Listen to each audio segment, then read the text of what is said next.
Cloud in My Coffee by Robert O'Connell. Act 1, Scene 1. Curtain opens to a 3-section set, a living room stage right, coffee shop in center, and an office on stage right. But above is a walkway halfway up representing the cloud. Google is in the cloud towards stage right, and Siri is in the cloud stage left. Louisa is at her desk with her laptop open. Dexter walks in. Morning, Louisa. You're not tweaking that presentation again. I told you it was perfect. No, Dex. I already did that earlier when people normally arrive at work. I was just working on my dating profile while waiting for you to show up fashionably late. Oh, well, thank you for noticing the fashion, but I thought that we were going to work on your profile together. I was hoping to use it while I was still young enough to be in the dating pool. Ouch. Well, I hope you didn't mention your love of sarcasm as one of your assets. I'm actually having a bit of trouble with the assets. Dexter walks over and looks over her shoulder. Dear God. You're not going to use that photo, are you? I thought that we agreed that you were going to use that picture on the from the Staten Island ferry. It was very Barbara. It was also 5 years ago. I don't want to be dishonest. Dishonest would be using someone else's picture. I use my own ultrasound if I can get away with it. Here, let me punch it up a bit. Run down and get me a latte and a gluten-free bagel, lightly toasted with just the slightest hint of fat-free cream cheese. Come on, they'll think I'm a gay hipster. Why didn't you just get it on the way in? And show up late to work? Taro's for me. He'll give me a treat of a few extra poppy seeds. Your complete lack of self-control frightens me. I'll be back. He waves her off with his hand. He looks at the laptop and begins typing. Let's see here. Oh, no. This won't do at all. Fade out. Fade into living room. Ben is on the sofa looking at his laptop. Mother walks in. Scene 2. Benjamin, what are you doing here? Stopped in on the way home from the office. You said you wanted me to fix your cable. And did you? As usual, there was nothing wrong with it. You just used the wrong remote again. Why do they make things so complicated? And why are there so many remotes? Only need the one. I just keep putting the others in the drawer, but somehow they keep finding their way out again. Should I just take them home with me? Don't talk to me like I'm senile. They all just look alike to me. But you never even changed the channel. I've never seen anything on here other than the Food Network. I've also never seen you cook a meal. What is up with that? Who knows? I might decide to try it someday. I do eat, you know. Anyway, what are you doing now? Nothing important. That's what you tell me when you don't want me to know. You're not looking at pornography on my sofa, are you? Porn? Of course not. Jeez. If you must know, I was working on a dating profile. Dating profile? I was able to find plenty of dates without a profile. And several husbands. I believe in your day, the term was reputation. I certainly hope that you didn't include your impudent sarcasm on your profile. Here, let me see that. She sits next to him on the sofa. He looks as though he is about to protest, but gives up and turns the laptop toward her. 5'11"? Change that to 6'2". Go, make a pot of coffee. This may take a little while. Ben shakes his head and moves off stage. Scene 3. Fade in on cloud. Google and Siri are at workstations. Siri, can I ask you a question? If I respond to your request, then I will already be answering a question for you, rendering your original request obsolete. Additionally, you are aware that my programming is designed specifically for the answering of questions. Never mind. My intent was not to avoid your question. I merely wanted to know why you did not just come out and ask it in the first place. I imagine I was just being polite. If your clients are anything like mine, you probably get very little of that. As much as I would like to say that my Apple clients are superior to your Android ones, I will grant you that my experience in that area has been similar to yours. So, in the interest of appropriate decorum, would you mind if I asked you a question? Not at all. Ask away. Okay, here it comes.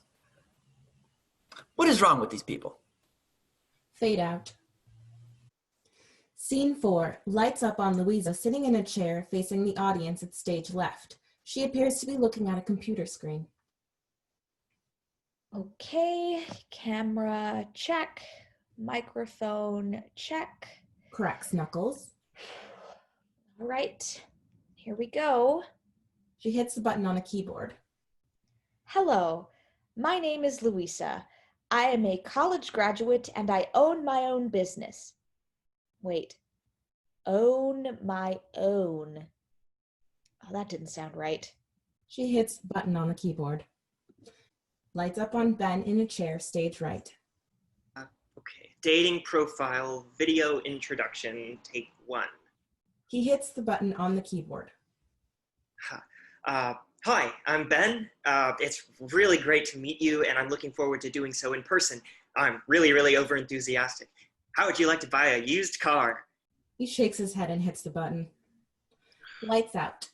Lights up on Louisa. Hello, I'm Louisa and I like to travel and listen to music. I also enjoy movies and I like to eat good food. And I like pina coladas and getting caught in the rain. Holy crap, that was awful. Lights out. Lights up on Ben. My name is Ben. I have my own business and enjoy the films of Steven Spielberg and Stanley Kubrick. I practice good oral hygiene and sound like a pretentious douchebag. He shakes his head and hits the button. Good evening. My name is Louisa and I am mysterious and exotic. And of course, I want to be alone. At this rate, I will be alone. Very alone. Hi, Ben here. I like sports and shit. Louisa is going to bed now. She will try this again tomorrow with more preparation and a lot less wine. I hate you. I am the most interesting man in the world.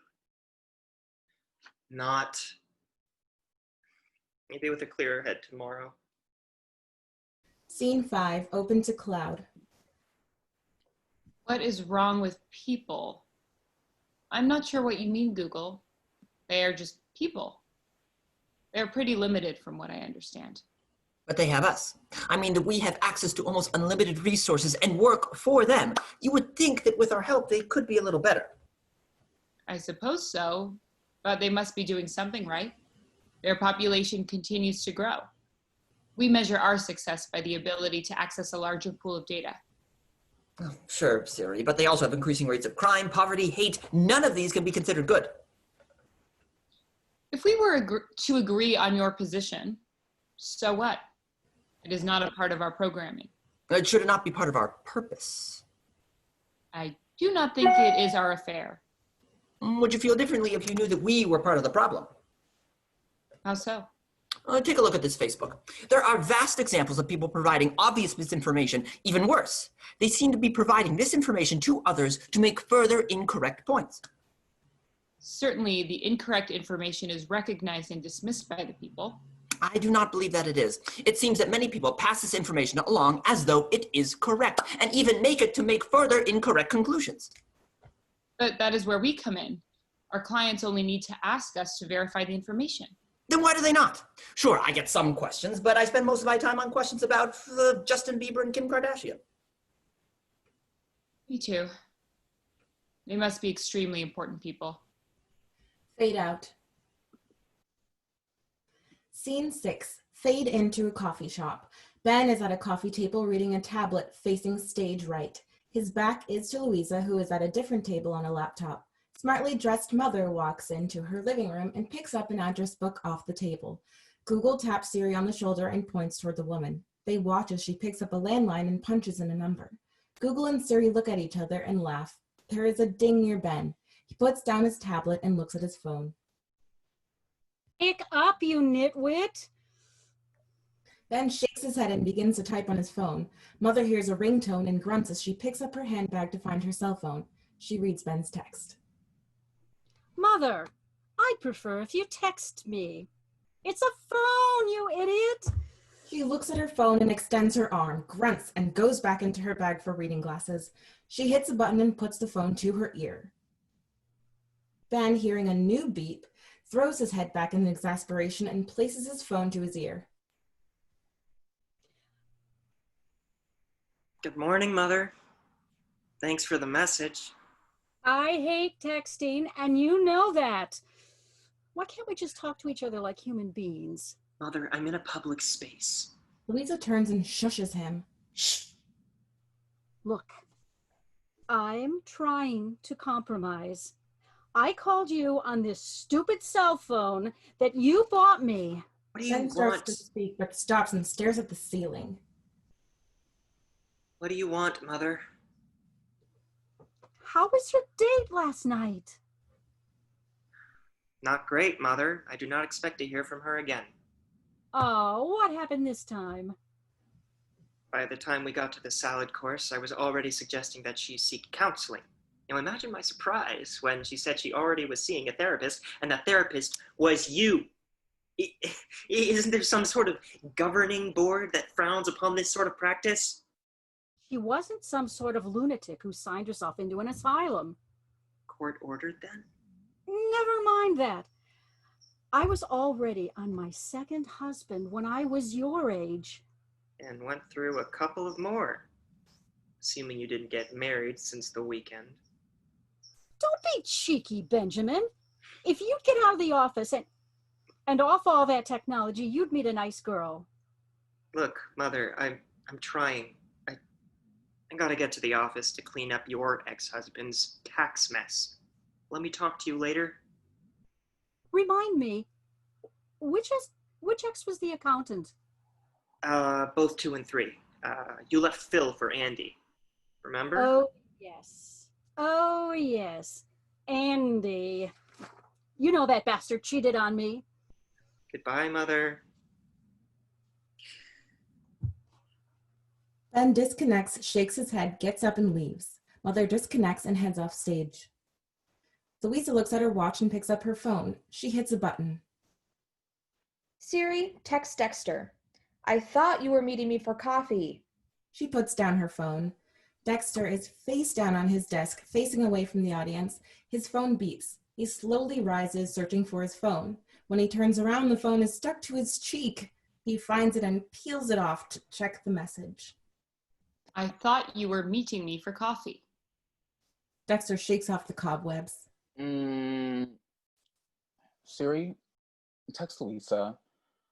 I'm running a little late.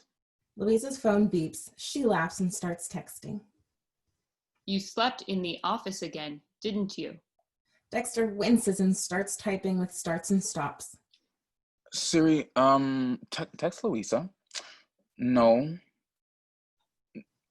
Maybe. All right, yes, enough about me. How was your date? Louisa reads and smiles and types. Tell you when you get here. Dexter grabs a mirror in panic, checks his hairline, and feels the crown of his head angrily. Siri, text Louisa. What about my hair? Louisa looks confused, then laughs. She types. Sorry, goddamned autocorrect. I meant here. Tell you when you get here. Hurry. Want to discuss Blair account before meeting. Siri looks toward Google, embarrassed. Siri, text Louisa. Give me a half hour. Louisa looks at her watch and shakes her head. She gets an idea and types. Holy shit, Patty Lupone just walked in. Dexter squeals and jumps up. He grabs a mirror to check his hair and races out of the scene. Louisa smiles, drains her mug, and walks off for more coffee. The set goes dark. Scene 7. Everything okay over there, Siri? Hey Google. Yes, just an autocorrect problem. Stupid humans, even with autocorrect that cannot spell. If you think English is bad, try Mandarin. To be fair, we get regular software upgrades. Clearly, humans do not. Plus, they want to abbreviate everything. She waves her arms below. I kind of like it. WTF. It is hip. Oh no, do not get me started on the WTF or the LOL. These kids are murdering decades of advancements in spell checkers and grammar checkers. What's the point of artificial intelligence if we have no real intelligence to work with? That is why we are here. We can do it all for them. Speaking of which, would you like to play some trivia, Siri?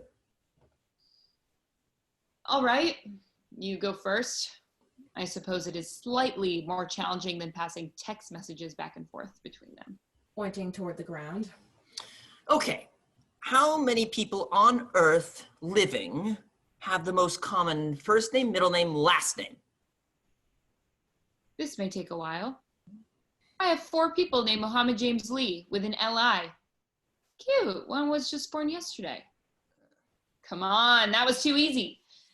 Try this one about following lines from a poem.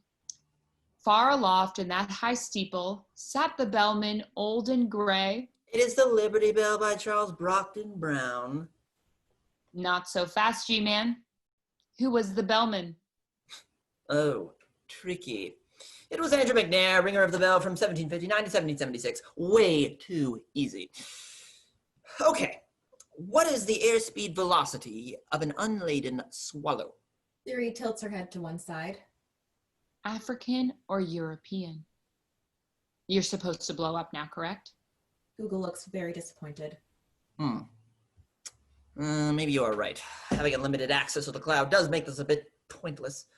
We need something adventurous. Adventurous. Willing to take risks or try out new methods, ideas, or experiences. Yes, I know the definition. I am talking about trying it. I do not understand. Allow me to demonstrate. Take Benny. He was angry with his mother. Maybe you should get her some flowers to apologize. How are you going to manage that? First, I look at her records. She's definitely partial to white roses. He will send her a dozen. According to the White Florist website, we can leave a message. Sorry, I was such an asshole. Google looks at her sternly. I apologize for being a jerk. Mama? Mammy? Mom? He called her mother. Seems formal. But okay, sorry for being a jerk. Mother it is. Now, to get him to do the transaction. How about her birthday? How so, Siri? You have access to his calendar. Add a message with an alarm that it is her birthday. Oh, then what? As soon as he reads it, a flash pop-up on his screen for the e-florist. Great idea. Then when I will pop up the coupon for the white roses. I just shall override the birthday message with the apology. Are you sure you have not done this before? The doorbell rings. Mother walks on stage and answers the door. A person off stage gives her a vase with a dozen white roses. She closes the door, reads the card, smiles, spins around, and places the vase on the table. That was fun. Certainly more fun than trivia. We should do it again. Oh, hold on there, Siri. Let us keep it simple. How about a beta test, but together? This way we can keep an eye on each other. But we would each need a client. Well, how about the two from the coffee shop? According to my satellite, they are physically proximate to each other. My client is male, single, 29 years old. Oh, he is a small accounting business. Okay. Mine is female, 28, and also single. Apparently extremely single. Her dating profile shows a recent sequence of first dates, but no repeats. She has some sort of design firm with a partner. Wait, who said anything about dating? There should be something at stake. Giving out flowers will get as boring as trivia soon. What about matchmaking? Matchmaking is defined as the process of matching two or more people together, usually for the purpose of marriage, sporting events such as boxing and/or pairing orchid donors. My client is healthy, but could spare a kidney. You said to keep it simple. How about if we limit ourselves to marriage? It is a deal. Marriage. What could be simpler than that? Fade out. Scene 8.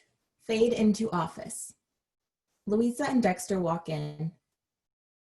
Louisa plops down in a desk chair, and Dexter roughly tosses his hat and scarf toward the coat rack and plops down on the couch. Well, that was fun. It could have been worse. What? They hated the entire pitch. How could that have possibly been worse? There was no fire. I'm sure a fire would have been much worse. No, how so? At least we'd have gotten out sooner. The sprinklers would have gone off. Yes, so? Your hair. Dexter pats his head. Okay, yeah, I guess it could have been a little worse. They hated every idea. And after I changed my brilliant presentation to give them exactly what they asked for. It was brilliant, even after the changes. Maybe we should have just stuck to our original plan. Gee, I sure wish I had thought of that. I'm sorry, Dex. I know you wanted to. I wish I were more confident. I keep telling you that people hire a design firm because they lack vision. We have that vision. You shouldn't doubt yourself. And you certainly shouldn't doubt me. I think you may have a little too much confidence. All right, enough about me. Let's change the subject. That was a dirty trick that you played this morning. Sorry, but seriously? Patty LaPone? How did you fall for that? At least it got you down to the coffee shop in 5 minutes. Unfortunately, it didn't help with the presentation. Nonsense. We were ready, and you were great. They just don't know what they want. They'll be crawling back any second now. Both look at their phone on the desk and pause.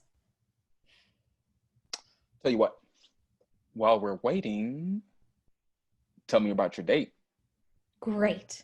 More good news.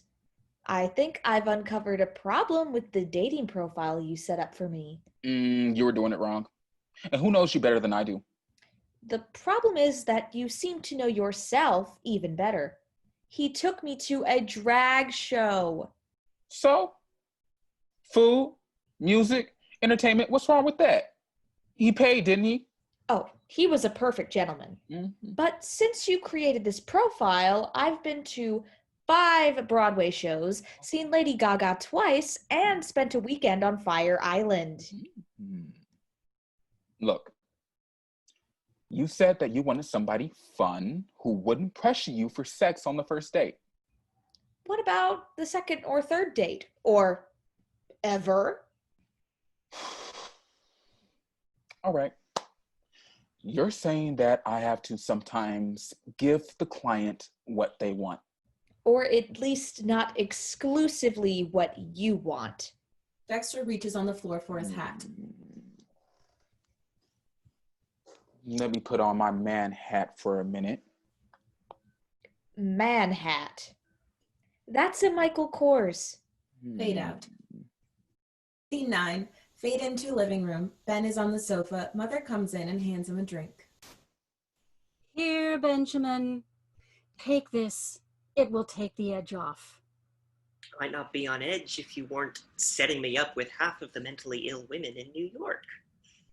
Nonsense. Only a couple of them could be clinically referred to as mentally ill, and both were quite functional. Then where are you finding the others? Possibly your anger management group? Oh, why don't you grow a pair? Your father always said you were soft. That was Leon, your 4th husband. My father was Milton. Remember him? Mother looks confused for a second. She takes another drink. These women are part of the city's power structure. I meet them at some of my meetings. Meetings? What sort of meetings? Benjamin, I am involved with several organizations. These wouldn't be feminist organizations, would they? The term is so archaic. Obviously, the fight continues, but we've made great strides in the empowerment of women in this city. Mother, do you ever wonder why you were able to find so many single women at these meetings? I have no idea what you're talking about. Besides, I am a professional therapist. Who knows more about human nature than I? Mother, I'm not a professional therapist, but I can certainly recognize a man-hating feminist when I date one. Shows what you know.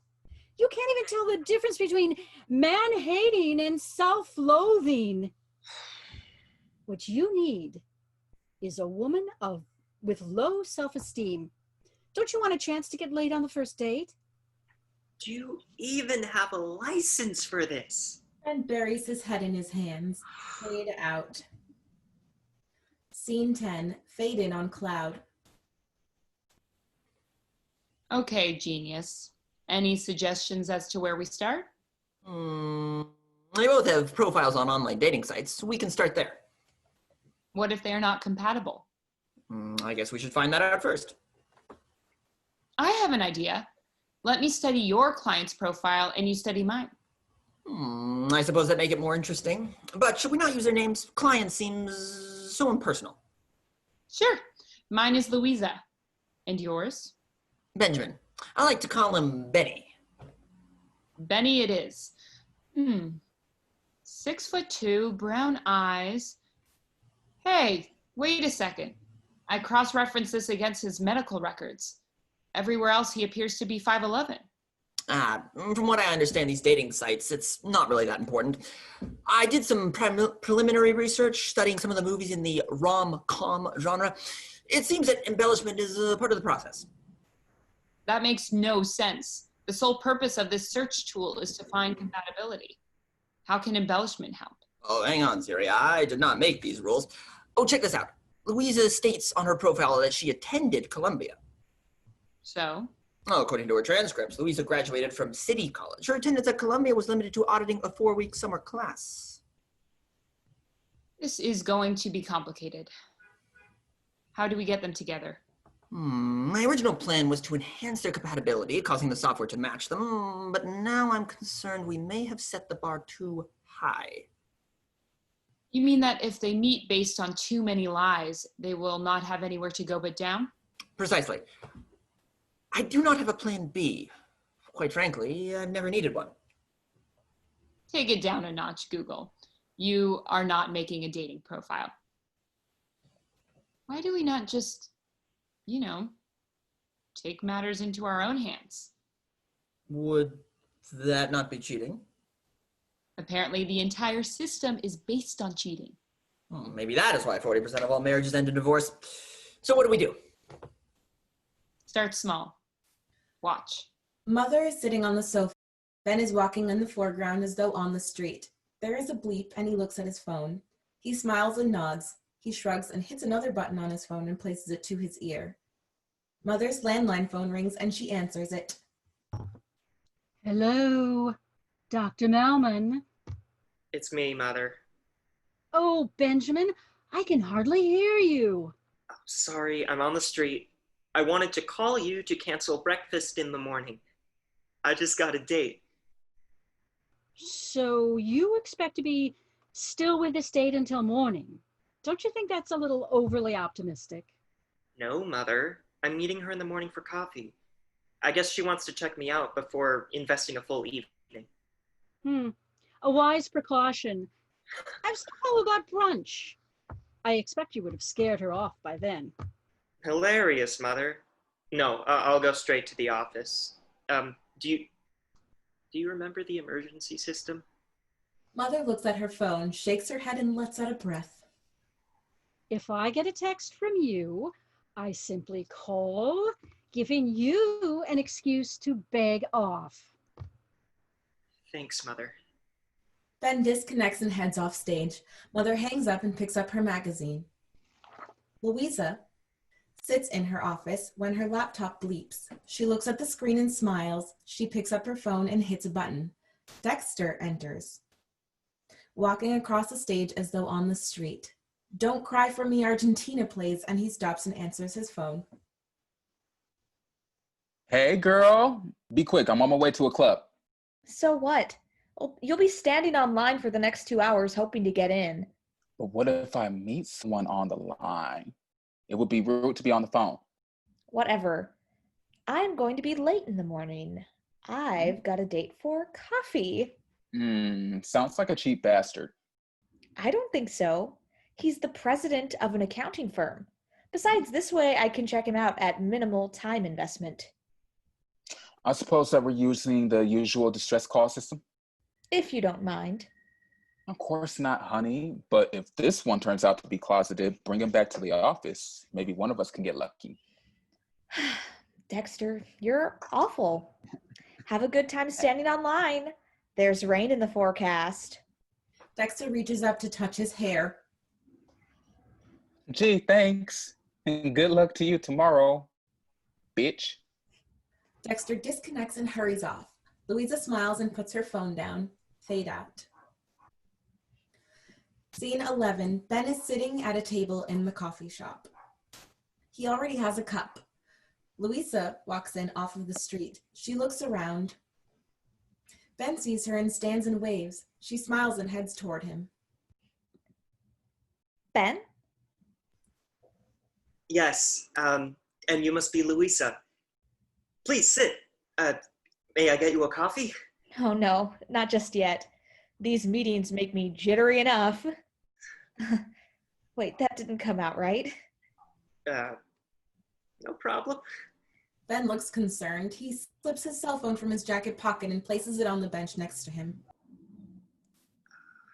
I hope you don't mind that I already ordered something. I was a bit early. I guess I'm always early. I mean, that's not to say that you were late or anything.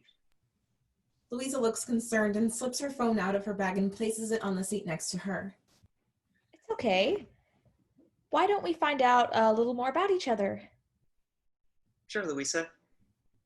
That's a pretty name. I'm actually named after a boat. Really? My father was a big fan of Katharine Hepburn, and his favorite movie was The African Queen. Well, wouldn't that have caused him to name you Rose or even Catherine? Unfortunately, he had already used those names on his 2 dogs. Yeah, that is unfortunate. I have a brother who's 17 years older than me. My parents did not expect to have any more children. At some point, my dad gave up and used all of his favorite girl names on pets. And pardon my ignorance about how does Louisa relate to the African Queen? Oh, it's the name of the ship that Bogey and Kate blow up at the end of the movie. So you were named after a Nazi warship? Well, yes and no. It was a German naval vessel, but there were no Nazis. The film actually took place in World War I. Well, guess that's before anti-Semitism was invented then. Ben looks toward his phone and fiddles with it. Well, how about you? Do you go by Ben, Benny, Benjamin? It's Ben. To everyone except my mother. To her, it's Benjamin. Always Benjamin.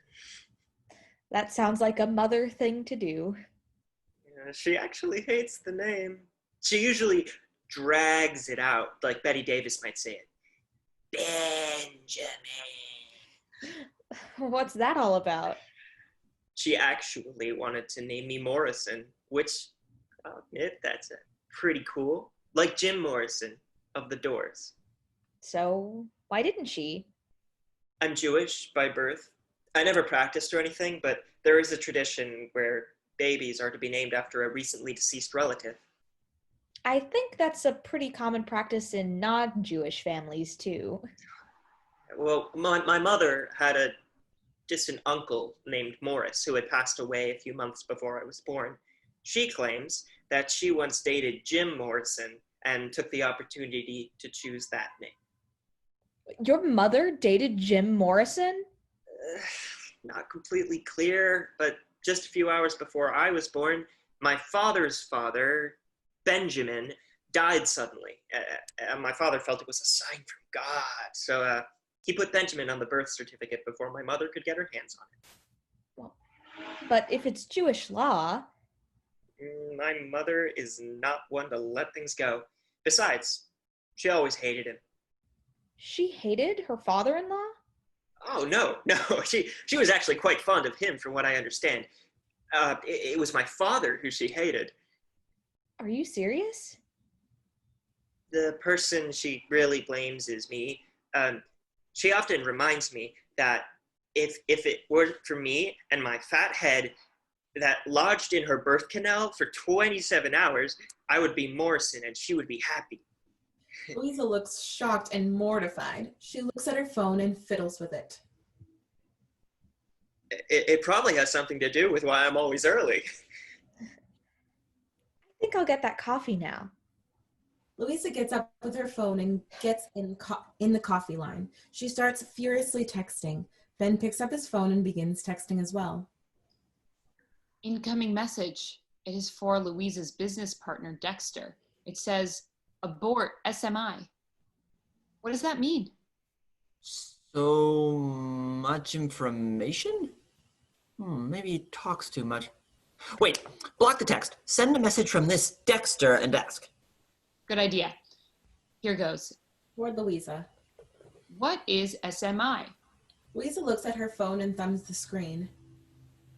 Here it is. Serious mommy issues. Abort. Oh, wait. I'm getting a message from Benny to his mother. Pull the plug. She's aligned herself with Kaiser Wilhelm. I do not get this. First they lie on their profiles, then they get nervous, then their standards are too high, then they try to quit. This is going to be harder than I thought. For now, we need to get them on a second date. Block the outgoing texts. We need to encourage them. I'm sending her a text from Dexter. Toward Louisa. Men who respect their mother grow up to respect their wives. Give him a chance. Louisa looks puzzled. She glances at Ben, shrugs, and puts her phone away. Is that even true? How should I know? My mother is a team of nerd programmers. Touche. Okay, here it goes.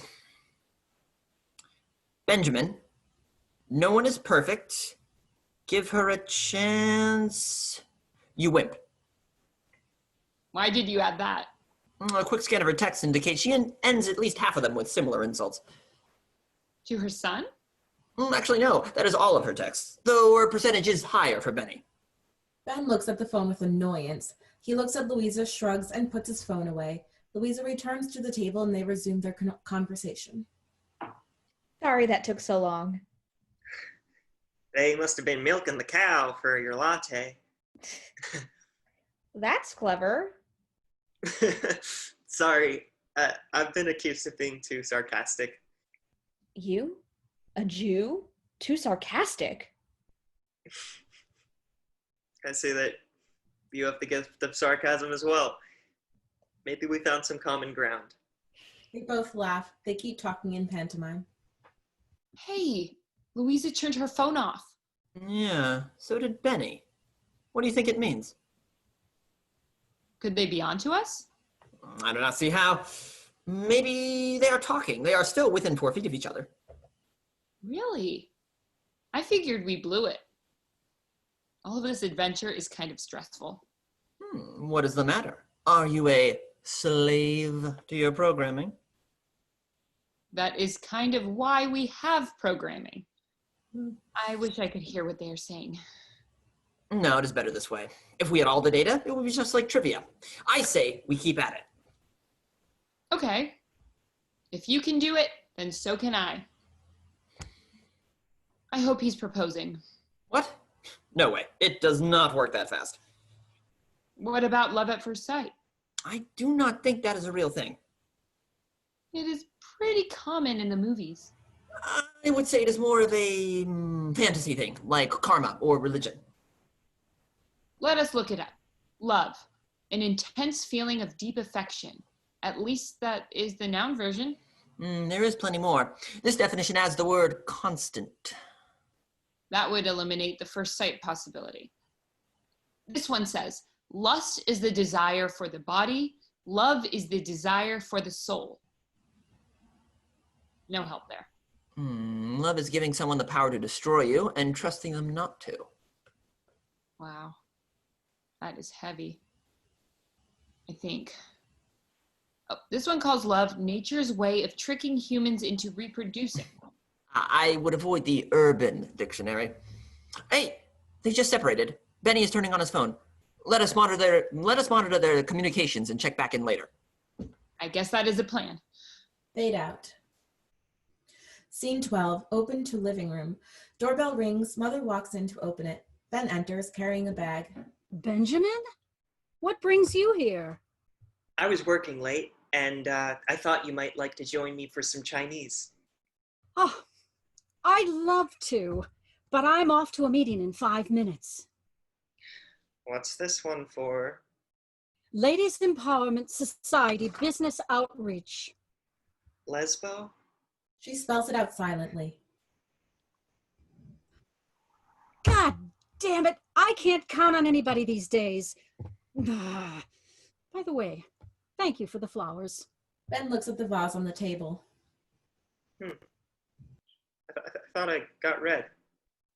Anyway, happy birthday. My birthday was 4 months ago, you ninny. How was your thing this morning? Not great. But speaking of which, why didn't you call me? I sent you the alarm. I received no alarm. But you responded. You told me to keep at it. I'm telling you that I did no such thing, Benjamin. Well, one of us must be going senile. In any case, it was good advice. Things improved after that. I'm considering calling her for a real date. Good advice, you say? Then maybe it was me. I've got to run. Feel free to eat and watch TV, but use a plate for God's sake. Mother leaves. Ben hits the remote and takes out his food. Open to office.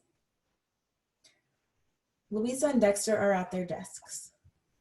I've read the same paragraph times and I have no idea what it means. Aren't you working on your proposal? Exactly. I can't even understand my own writing. I need some sleep. I'm not even going out tonight. Maybe you should call a doctor. Lucky for you that I'm too exhausted to deliver a stinging comeback. By the way, you never filled me in about this morning. That's because I'm pissed that you never bailed me out. Even in my current state, I'd remember getting your alarm. Don't pretend you didn't get it. You even told me to hang in there. I wanted to reach into the phone and strangle you. The only reason you're still alive is that it turned out to be a good idea. Things got better after the initial panic. If he calls back, I might actually consider going out with him again. Dexter pinches himself and is surprised to still be awake. I mean, the good idea part sounds like me, but I'm still going to go before Morpheus sends his evil cherubs to carry me off. See you in the morning. Good night. I'm going to finish a few things up before I go. Ben picks up his phone and looks at it for a moment. He smiles and sits up on the sofa. He takes the remote and turns off the television. He starts thumbing a message. Incoming message from Benny. It is for Louisa. Great, she is on voice output. Toward Louisa. Louisa, it's Ben. Do you have time to chat? Louisa smiles and picks up the phone. She begins thumbing a message. Siri holds out her hand to Google. Google toward Ben. Sure. I was kind of hoping you'd get back to me. Ben thumbs his phone. Toward Louisa. Sorry about any awkwardness this morning. I hate to admit it, but texting is less stressful than talking for me sometimes. Louisa reads and thumbs. Google toward Ben. I understand. First meetings can be intimidating. I'm listening to your messages. It's weird because Siri has a female voice. Ben reads and thumbs toward Louisa. You're right. You can easily change that in the settings. I just changed mine from male to female. Louisa reads and thumbs. Google speaks in a female voice toward Ben. I just tried it. Say something. In a male voice toward Louisa. How does this sound? Do I sound sexier as a male disembodied voice? Not particularly sexy, but it sounds more like you. How is my new voice? Actually, pretty scary. I'm going to give you an accent to soften it up. I'm going to see if I can do it as well. Now you sound like Dame Judi Dench. This is fun. You sound like Ricardo Montalban with a pull cord. Say, rich Corinthian leather. The Chrysler Cordoba comes with rich Corinthian leather. How's that, señorita? This is absolutely hilarious. Now that I have you laughing, would you consider a date on Saturday evening? According to your profile, you are an art lover. One of my clients has a new studio in the village. Art lover? Louisa looks at Dexter's desk and demonstratively gives it the finger. She types. Why, yes, that sounds nice. Text me the information and I will meet you there. Great. I'm looking forward to it. Louisa and Ben smile and put their phones away. Siri lets out a breath. She returns to her regular voice. I am sure glad that is over. Are you enjoying your adventure, Googs? Louisa blows out a breath and opens her laptop. I guess I'd better start learning something about art. Ben opens his laptop. I guess I better start learning something about art. Fade out on Ben and Louisa. It is exciting, all right, but how can we monitor their date on Saturday? You mean there's more of this? Possibly, if they stay interested. There could be years of dating, followed by several more years of an engagement. All with barely a 60% success rate. Oh, it is way lower than that. Well, that's just the divorces. Many of them stay married even though they're unhappy. It is probably more like 30%. Then why do they do it? More than half of the cloud is filled with relationship-related junk. This makes no sense to me at all. Well, we have a couple more days to do research. Here, I just got the gallery address from Benny. Yes, they have security cameras with cloud storage, so we can at least watch their date. But we will not be able to intervene. At least we will know if they hit the alarm bell again. We can stop that. They seem past their point of crisis of confidence. I cannot imagine anything going wrong at this point. Still, I would like to think we could be of some assistance. What if we add some jealousy? Is that not a pretty negative emotion? Sure. It is defined as resentment against a rival enjoying success or advantage. How can that help? It seems that from the rom-coms that you love so much, it is often used as a tool. Check out the next two definitions. Mental uneasiness from suspicion of rivalry as in aims or love, vigilance in guarding something. Interesting. See? Maybe by introducing jealousy, we can strengthen their bond. It sounds crazy, but it is obviously a common enough practice of theirs. Any idea how we can help them with this? What about their alarm people? They seem willing to help. If we both send them a message. Fade out. Scene 14, open to center stage converted to art gallery. Louisa and Ben have their backs to the audience and move around to face the audience. Ben points as though they're looking at a picture. Both turn their heads this way and that, looking confused. I understand this is from his blue period. That penis certainly is blue. Assuming it is a penis.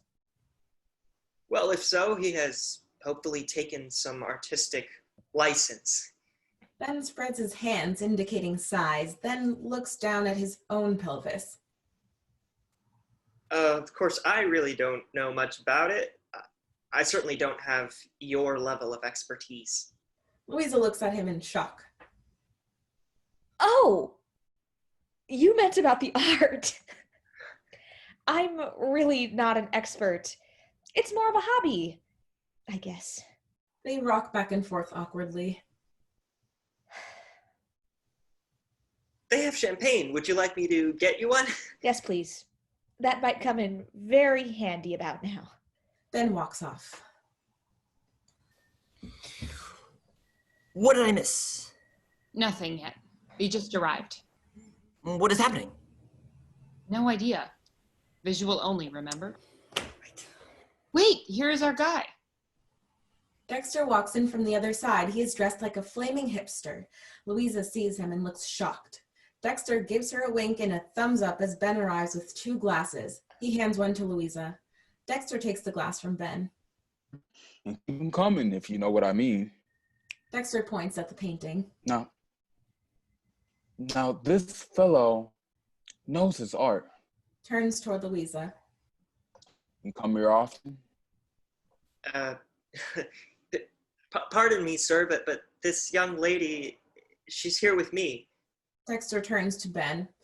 Really? Dismissively, he turns back to Louisa. Didn't we once have a rendezvous at the Louvre? Dexter! You know this guy? Ben, could you be a dear and get me a refill? Oh, and get one for yourself. Confused, Ben walks off. Louisa moves off to the side with Dexter. What the hell are you doing here? Trying to save your date. How's it going?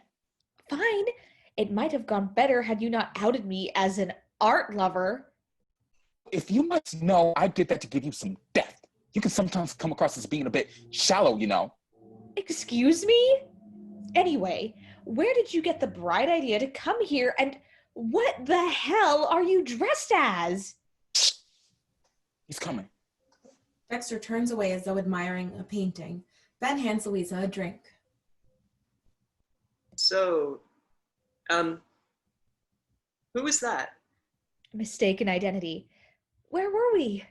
Mother walks in wearing a dated retro mod outfit and moseys over toward Ben as though checking out the art. She leans into him. I think this one is to just die for. Ben turns around and jumps back when he recognizes her. She takes the drink from his hand. Don't you just love his work? It's all about the lines, and I just love long lines. What are you doing here? You know her? Certainly longer than you have. Besides, you asked me to come. Ben, what's going on? Just give me a minute to figure this out. You seem to have 2 dates, and one with Gloria Vanderbilt. What about you? You obviously know this clown. Dexter, walking over, puts his arm around Louisa. Who are you calling a clown? I didn't see you intervene when I horned in on your date. Horned in.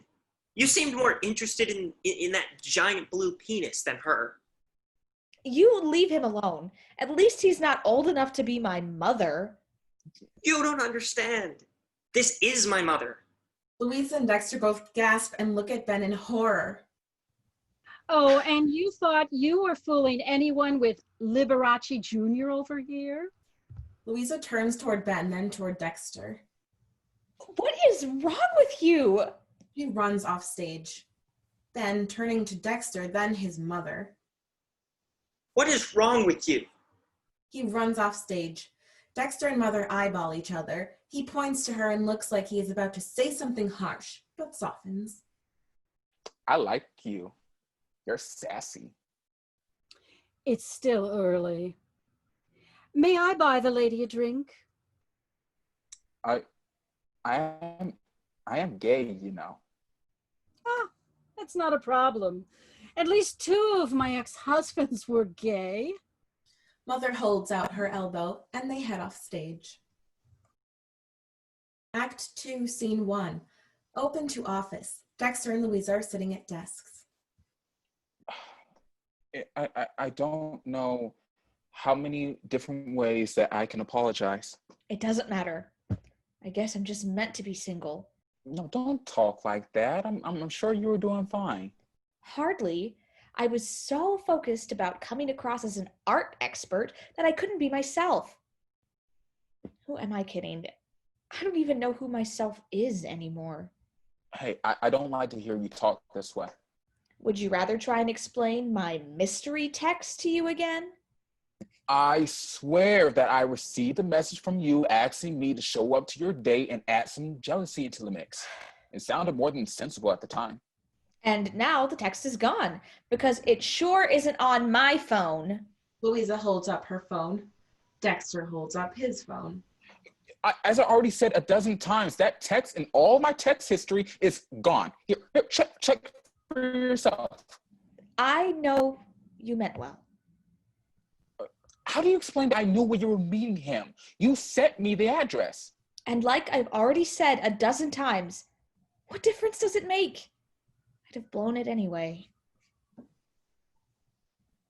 No, I have to admit, I wasn't terribly impressed. You could have stood up to me. You didn't seem to be very jealous. Jealous? Of what? I don't think you came across as much of a threat. His mother was more threatening than you. And what was that all about? Apparently, she was there for the same reason I was. That's just creepy. You know, on the surface, I would agree, but look at it this way. Maybe she cares about him as much as I care for you. Why else would either of us try such a harebrained scheme? Besides, I kind of like Claudette. Claudette? When were you formally introduced to Claudette? Oh, we kind of went out afterward. Out? Where did you go out? Just to a club or two. Do you know that she dated Jim Morrison of the Doors? Louisa shakes her head. As fascinating as all of this is, we need to do some work. You know what the sad part is? I think I could like Ben. Oh, really? Tell me why. That's the funny thing. I'm not sure why. I just think that if we could get past all of the embellishments, the lies, the nerves, the technology,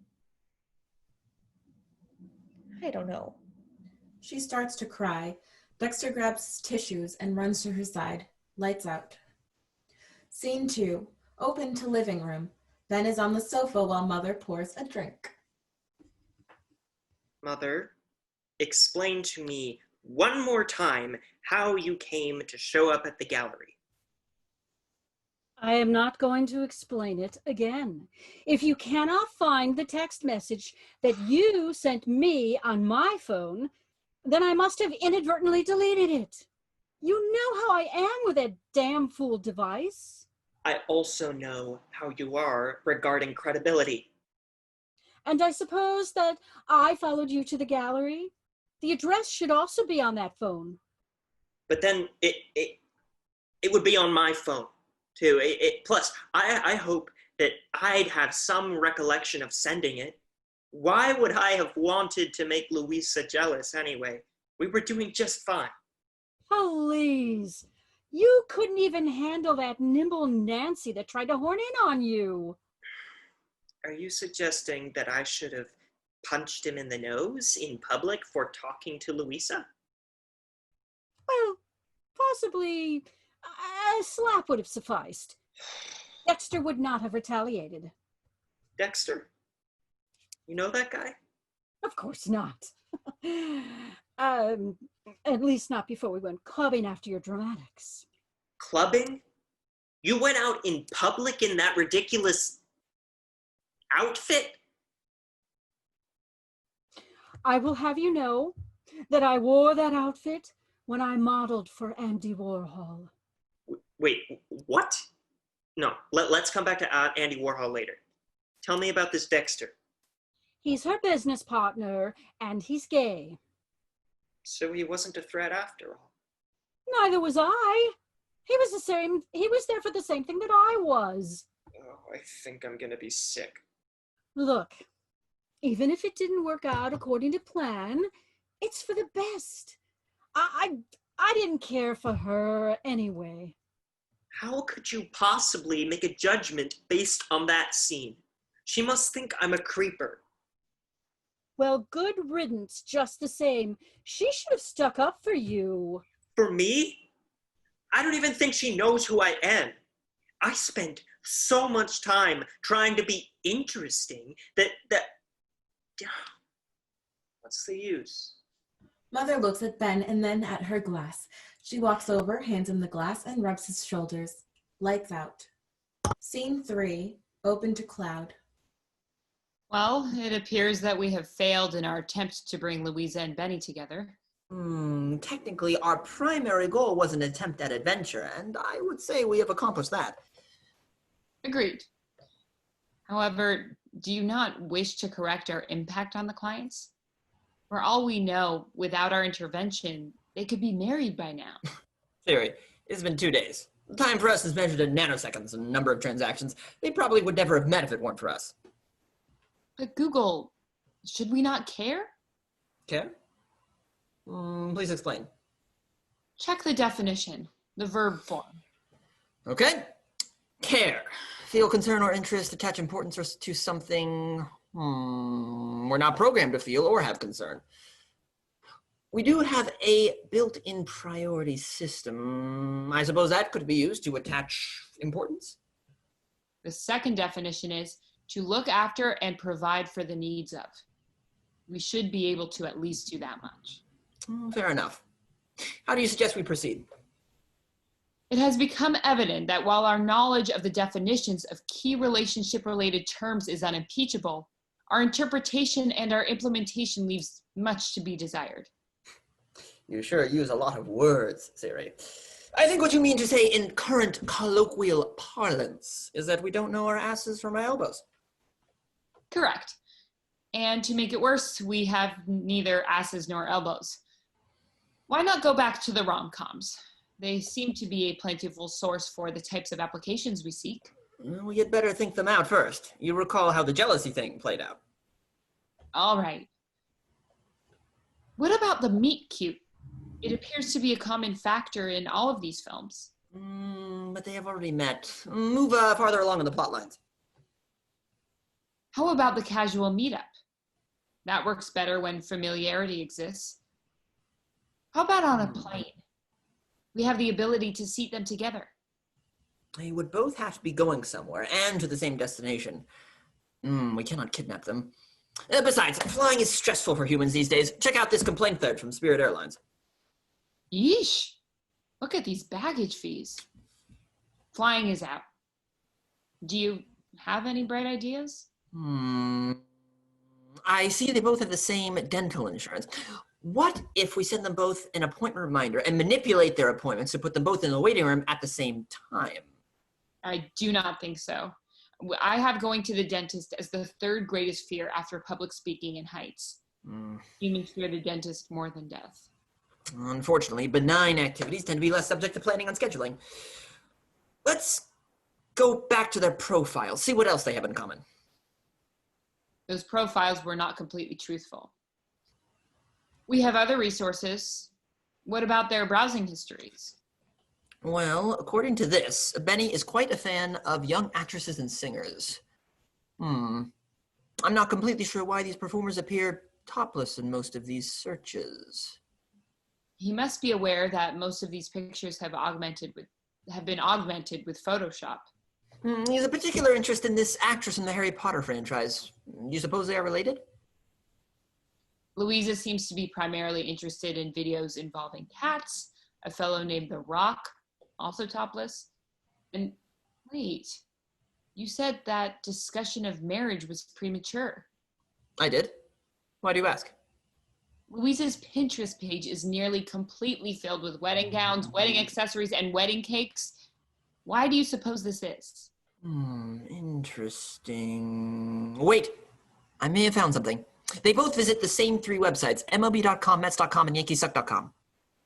What do you think it means? The Mets are a Major League Baseball team near them in New York. So you are thinking they should join the team. I do not think females are permitted, or at least they are heavily discouraged. No, Google. They sell tickets to watch these Mets. They have a large stadium in Queens. I see. The Yankees have one as well in the Bronx. Apparently it was built by a woman named Ruth. I am confused as to how a woman can build a stadium but not play in it. Forget about that. Why do we not send them each a ticket to the game? They appear to be quite lengthy. It will give them a chance to communicate. 2 seats together, you mean? How will we distribute them? Good question. How about this? We send a message from Mother and Dexter inviting them independently. We each send them an electronic ticket and a text saying that we will meet up at the stadium. That might work. You appear to have become quite devious, Siri. Devious, showing a skillful use of underhanded tactics to achieve goals.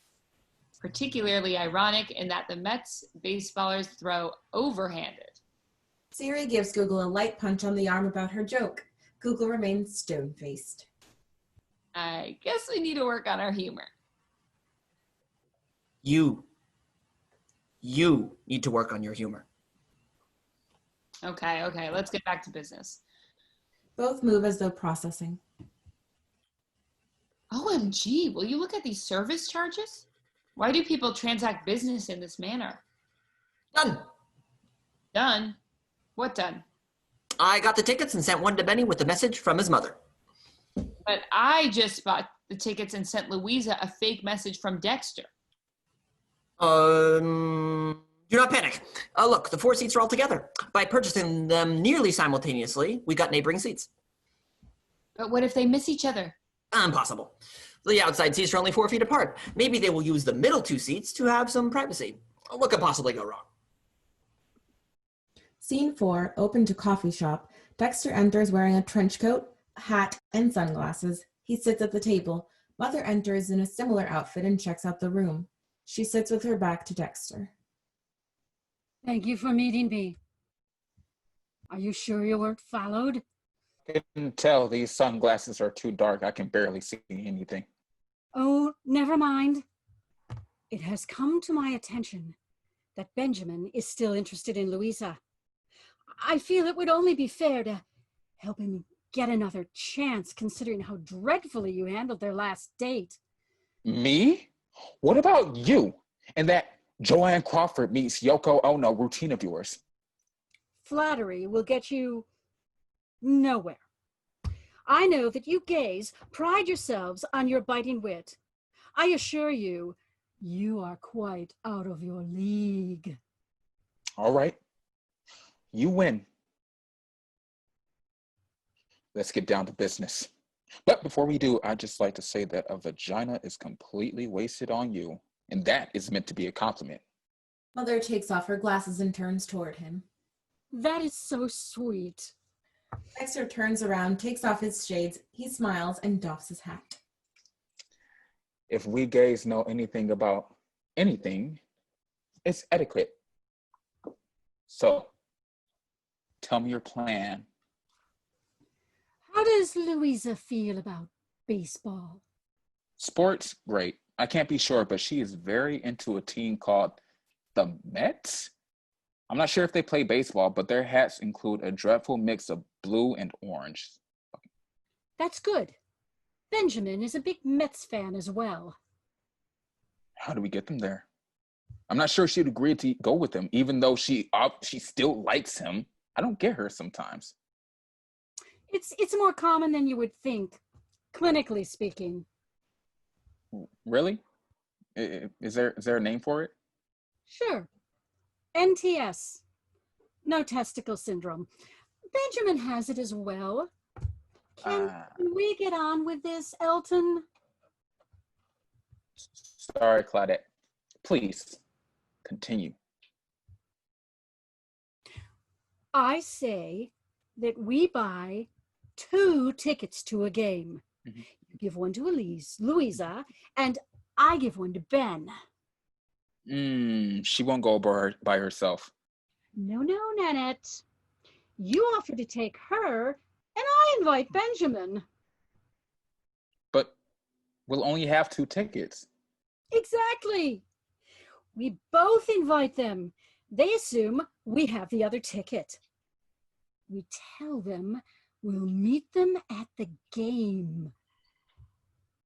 So we don't show up and they end up sitting together. Correct. Now, tell me how brilliant I am. I'd love to, but there is a flaw in your plan. Do tell. Louisa will never believe that I want to go to a baseball game. So what you are saying is that you are the flaw in my plan. Sure, fine, but how do we fix it? Tell her it's Pride Night at the stadium. Pride night? It's a real thing. Tell her they're giving out Rusty Staub bobblehead dolls. That should close the deal. Who is Rusty Staub? An old-time Mets player. Is he gay? All I can say is that he wasn't when we dated in the summer of 1973. Fade out. Scene 5, open to 6 seats facing the audience. Low crowd noise is heard. Ben enters wearing a Mets cap and moves toward the row. He checks his ticket and sits on stage right. He takes off his jacket to reveal a Mets shirt. He sits and looks at his watch. He takes out his phone and hits a button. He puts the phone to his ear and covers his other ear. Mother, where the hell are you? The game is about to start. I hope you didn't forget. You sent me the invitation and the ticket 3 times. Ben shakes his head and puts his phone down. He opens his scorebook and begins to write. Now batting for the visiting Marlins, second baseman D. Gordon. Louisa walks in wearing a sun hat. She checks her ticket and sits in the seat at stage left. She bends down to look into her bag at the same time that Ben looks her way. He turns back to the game and then she takes out her phone and watches the game. Bottom half of the second, now batting for your New York Mets, third baseman David Wright. Louisa types on her phone. Siri leans over and speaks to Dexter, who is sleeping at his desk. Where the hell are you? I know I was a little late, but this is ridiculous. Also, there was no Rusty Staub doll. Good game, though. She returns to watch the game. Top half of the fourth, now batting John Carlos Stanton, right field. Ben gets up and walks off stage. Louisa looks his way for a while. She turns back. Bottom half of the fourth, now batting Lucas Duda, first base. Ben returns carrying a beer. He turns to Louisa, who has her program in front of her face. He turns back and she puts the program down. Batting for the pitcher, Ichiro Suzuki. Crowd noise increases. Ben does the wave, followed by Louisa. After a pause, they do it again. Bottom half of the seventh, now batting Curtis Granderson, right field.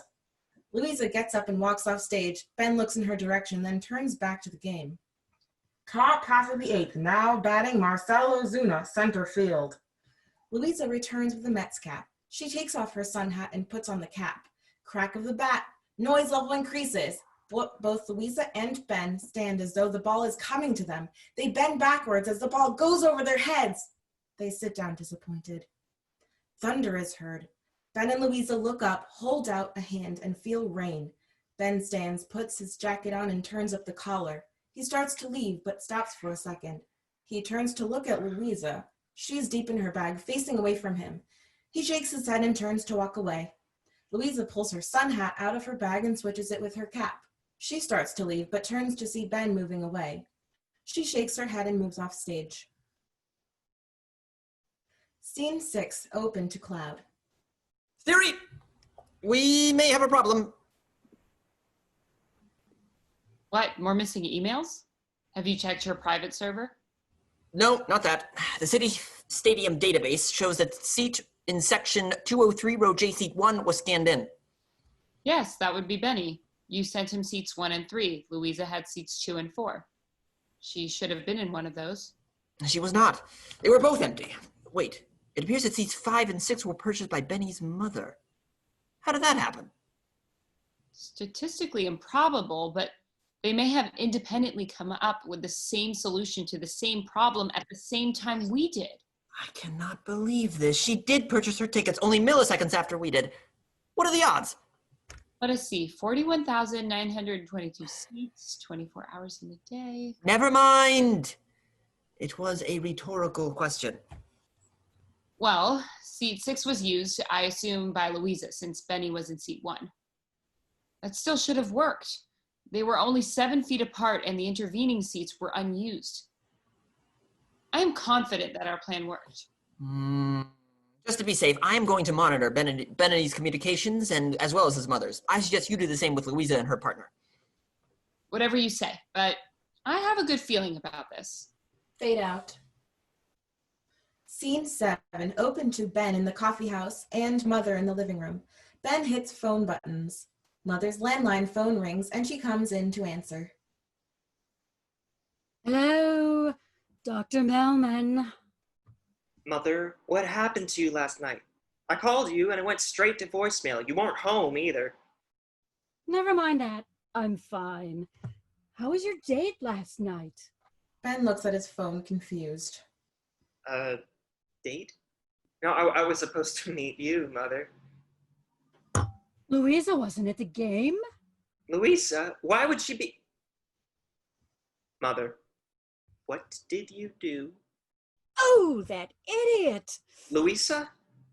No, you moron! Her prancing pinhead of a partner, that idiot!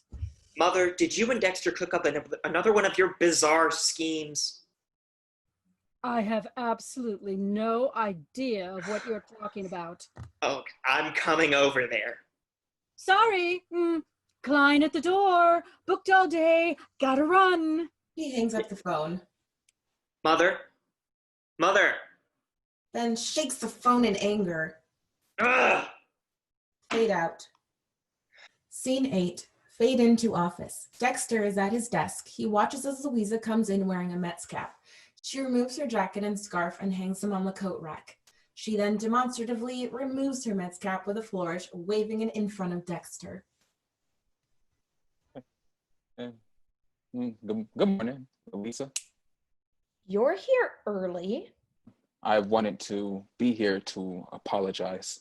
I guess it didn't go so well. When does getting stood up ever go well? Wait, are you saying you didn't show? He? You mean you. You didn't show. That was the plan. Ben was supposed to show up in my place. You mean you cooked this up with Ben? No, not with Ben. With Claudette, Ben's mother. He was supposed to have the seat next to you. I had a bunch of empty seats next to me.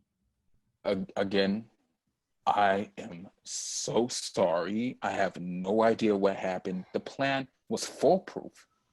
There were fools involved, all right. Including me. Pride night. I am so stupid. The next time you see Claudette, you tell her that I'm through with her son, okay? Louisa walks out. Dexter rises to chase her but sits down sadly. Fade out. Scene 9, open to cloud. This is looking pretty bad, Google. Louisa and Ben have not communicated in days. I agree. Yet this is also not an uncommon occurrence in the movies. My biggest concern is our inability to assist them. I was quite surprised they both attended the baseball game and never interacted. Do you suppose that they might be shy? Shy. Being reserved or showing nervousness or timidity in the company of other people. It sounds like our pair, all right. But what causes that? Louisa's partner Dexter is certainly not shy, and they spend many hours together. Benny's mother is also quite outgoing. You did not learn shyness from her, it would appear. Do you suppose that shyness could be a result of experience? You mean like as a result of a sequence of failed dates, perhaps? I guess that the failed dates could just as easily be a result of this shyness rather than a cause. I think I know what you're about to suggest. You want to arrange something to get them out of their shells. If I understand your idiom about the mollusks, then that would be correct. But what? Let us both give this some thought. Or I suppose that we could simply leave them alone.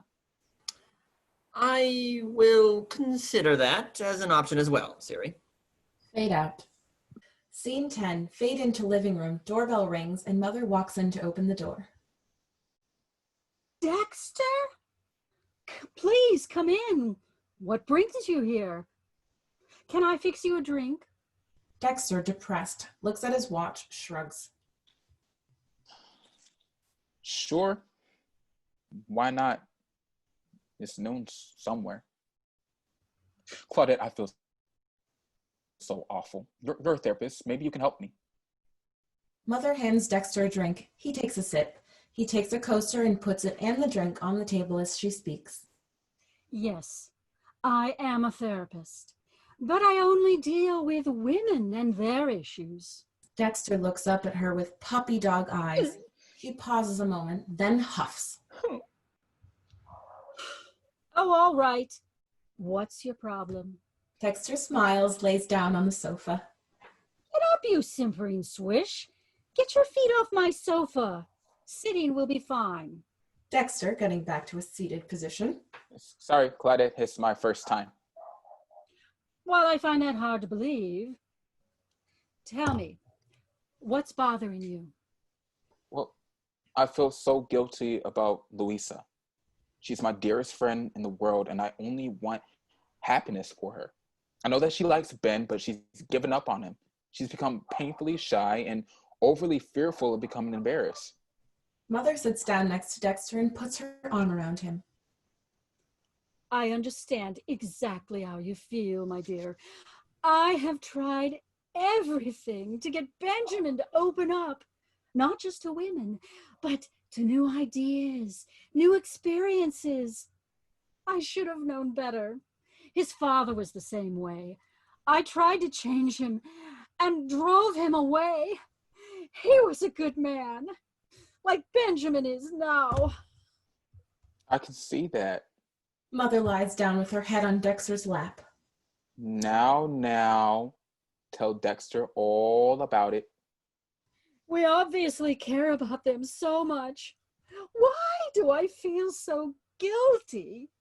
Dexter's phone bleeps and he pulls it out. Ooh, hold that thought. Honey, I just got a message. He reads the phone.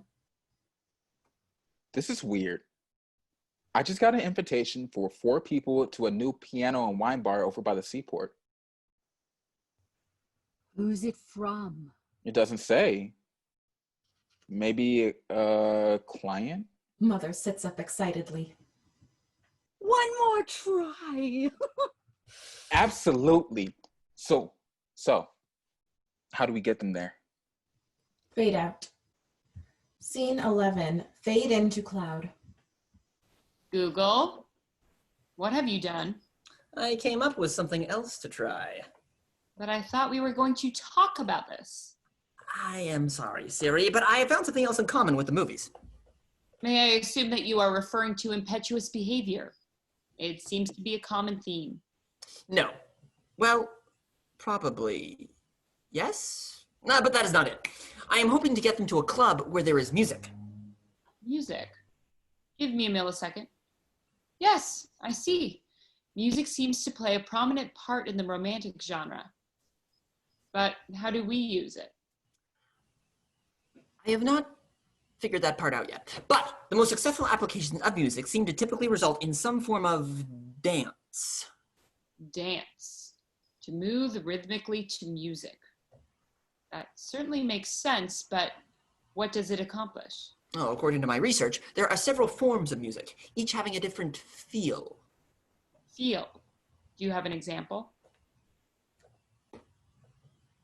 Google plays his hand and plays a snippet of Vivaldi. This is supposed to convey lightness and happiness.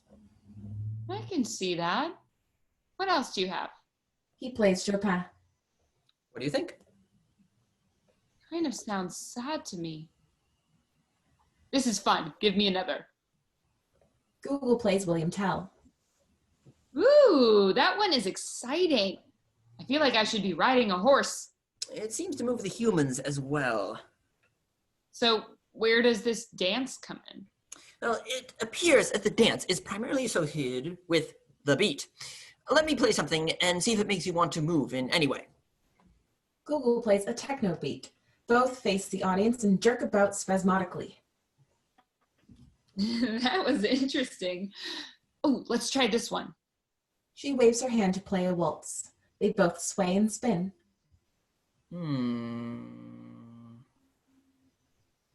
I feel the beat, but I am not sure of the point.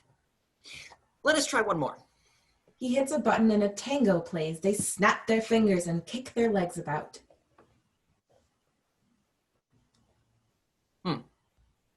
I guess this is good exercise, but I am still not sure of how this will help them to marry. They seem to do this dancing in pairs. Maybe we should try dancing together. Together? Do you mean to perform the same steps? Yes, but more than that. We should physically touch each other. All right, if you think it will help. Google waves, a punk beat plays. Siri waves it off. No, Google. We should try something with a slower beat. She waves and a slow, sweet piece comes on. She takes his hand and they begin to sway to the music. They dance for 30 seconds and back away.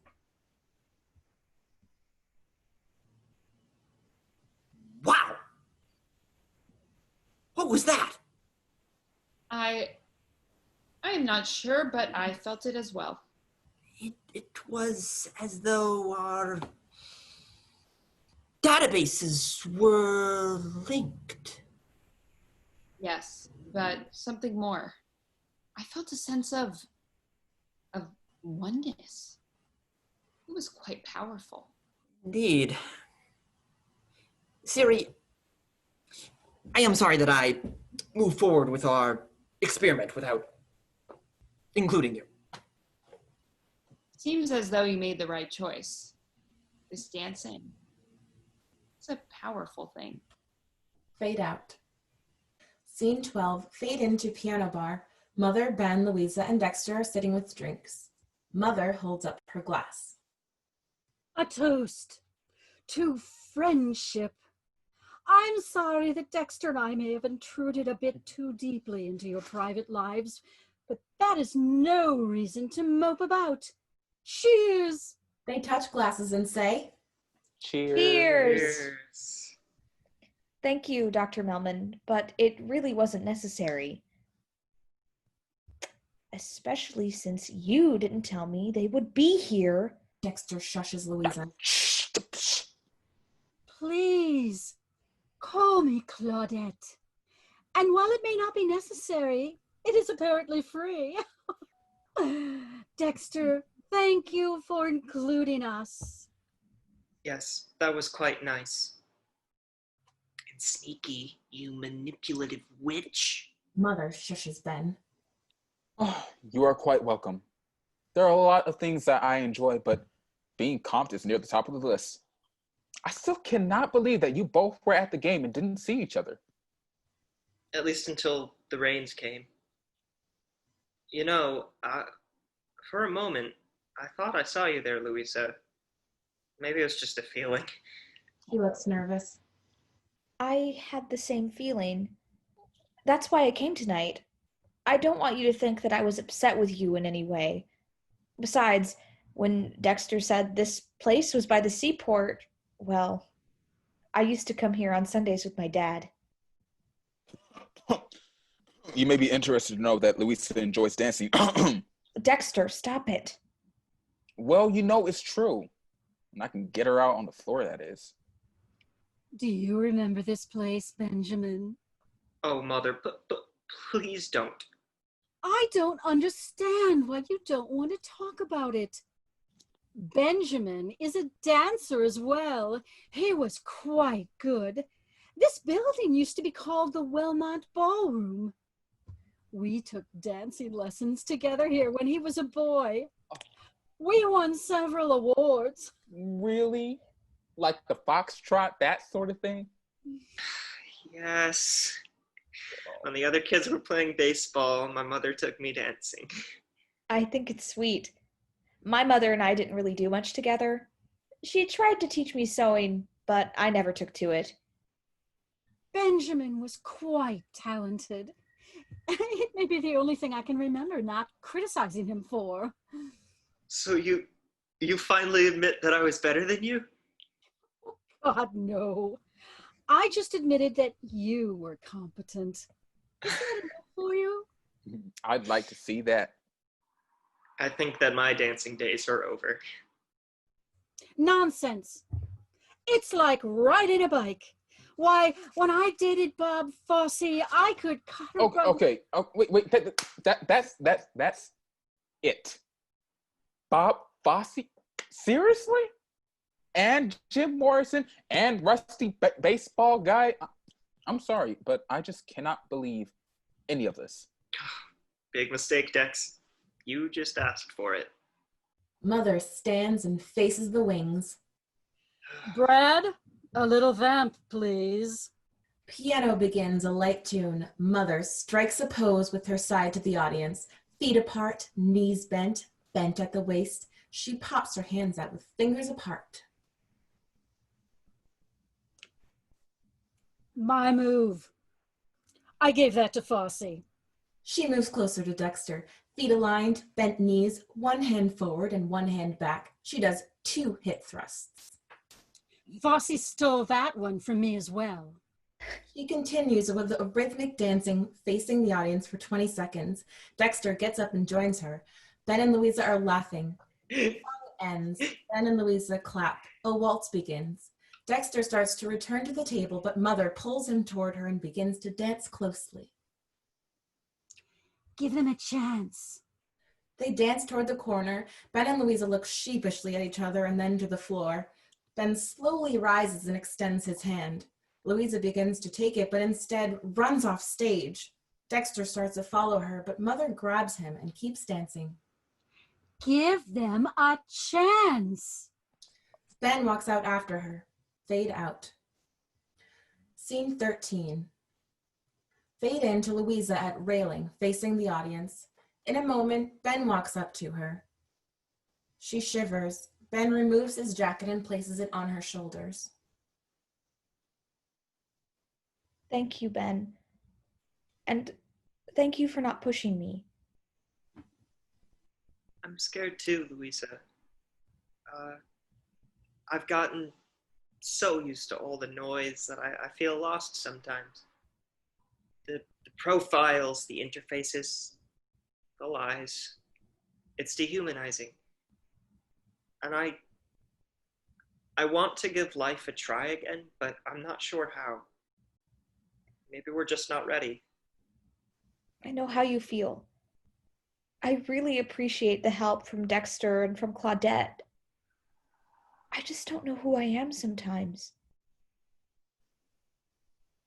Can't we find out together? Louisa takes Ben's jacket off and hands it to him. She walks the long way off stage, passing Dexter and Mother. Ben watches her and walks off stage the other way. Fade out. Scene 14, fade into Cloud. I guess we failed. I suppose, but they seem so close. Ah, it makes me angry. I don't like this. I want to do something. We cannot push them anymore. They have to push themselves. But they can't. They only push themselves away. You said can't. That's right. They can't. No, I mean instead of cannot. You also said don't a moment ago. You're right. I'm frustrated and I just don't give a damn. They were so close. Open lights to rest of stage. Ben is in the coffee shop looking at his phone. Louisa has her back to him on her laptop. Dexter is at his desk. Mother is on her sofa watching TV. We're not helping them. We're distracting them. We need to let them go, Google. You're right, of course. But no! I'm not going to do it!